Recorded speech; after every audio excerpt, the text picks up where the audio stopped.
Kuo išskirtinis Liepos mėnuo? Klausyk iki galo ir sužinosi pirmas. Taigi noriu pasidalinti Liepos mėnesio astrologinėmis ir numerologinėmis trumpomis tendencijomis, paliesti pačius svarbiausius momentus. Taigi pirmiausia, pagal karminę numerologiją, Liepos mėnuo tai yra 16 energijos įtakoje, kuri kalba apie kūrimą ir griovimą tuo pačiu metu.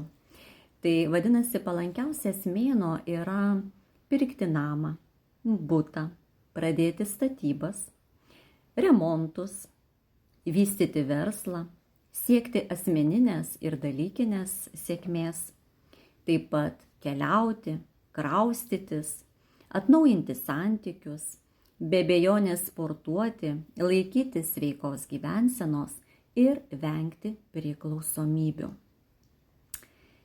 Na, o astrologiniu požiūriu, tai mėnesio pradžia itin palanki veikti ir atitinka numerologijos energijas, bet aš kaip sakau, visada mano išskirtinumas netgi teikiamų paslaugų jau yra tas, kad aš analizuodama žvelgiu ir astrologiškai, ir numerologiškai, netgi psichologiškai. Daugybę sudedu metodų į vieną ir galiu pateikti tiksliausias rekomendacijas. Nes jeigu numerologiškai 16 energija byloja apie tai, kad visą mėnesį yra palanku kažką pradėti, tai astrologiškai žvilgtelėjus pastebiu tą tendenciją, kad visą mėnesį tai nėra palanku ir labai tikėtina, kad netgi ir numerologinė ta 16 energija pavirs minusinę dėl astrologijos galbūt įtakos, nes atneš tam tikrus pokyčius, kurie galbūt susiję ir su griaunančia energija. Ir astrologiškai tai gali būti jau nuo Liepos vidurio. Tai tikrai būkite atidesni poilsiaudami, rūpinkitės ir savo vaikais, nes tikrai dauguma gali būtent Liepos mėnesį patirti traumuojančias situacijas, patirti įvairias traumas, turėti ir tokių nelaimingų atsitikimų. Tai būtina būti dėmesingiems. Na ir, bet apskritai, ar ne, ta pati mėnesio pradžia, Liepos astrologiniu požiūriu, tai labai palanki veikti, labai palanku reprezentacijai, viešumai, būti aktyviems, nesibaiminti būti dėmesio centre. Jeigu jums duota, tai jūs tuo pasinaudokite, nes logikos, komunikacijos, mąstymo, intelekto planeta Merkurijus yra pačioje, tokioje reprezentatyviausioje pozicijoje liūto ženkle nuo birželio 26 dienos ir ilgai čia bus iki rugsėjo 2 dienos.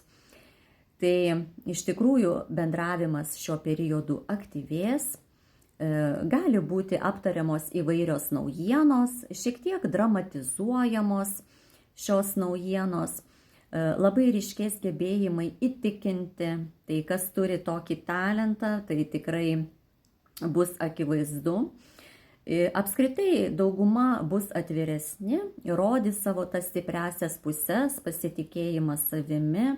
Tai jeigu jums stinga pasitikėjimo savimi, tai vėlgi yra palankiausias metas to mokytis.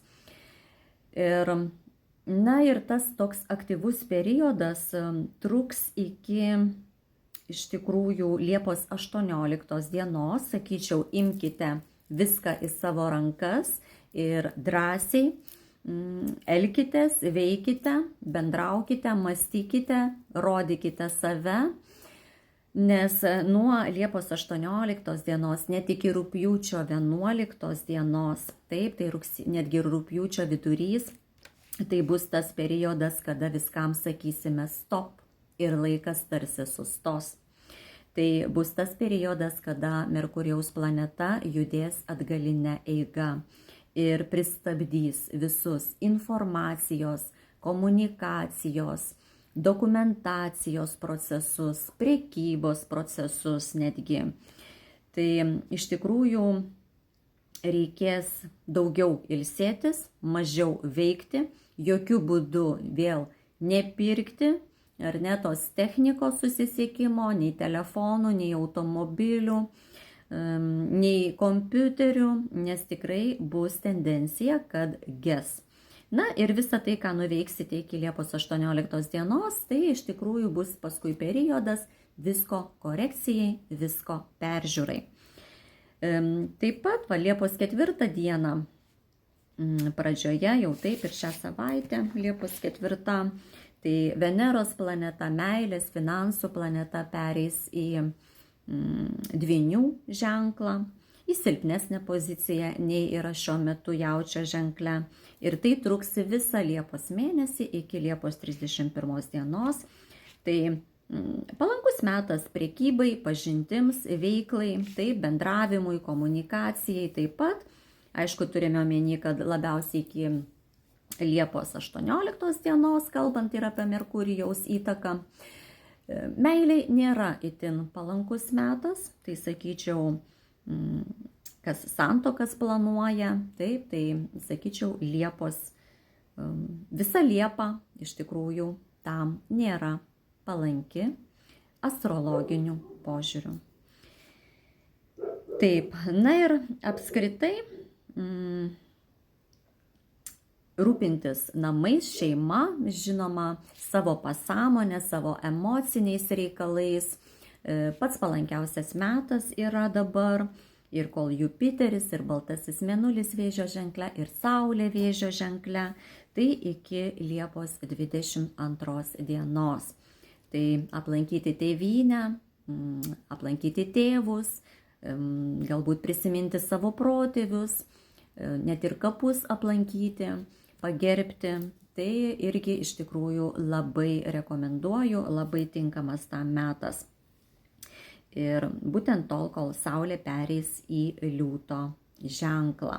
Tai vėl pasikeis energijos, apie kurias plačiau dar kalbėsiu atėjus tam metui.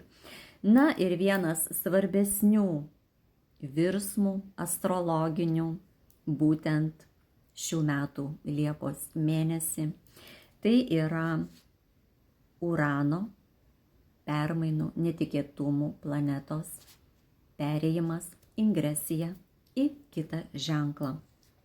Nuo 2018 metų iki šiol Uranas buvo Jaučio ženkle.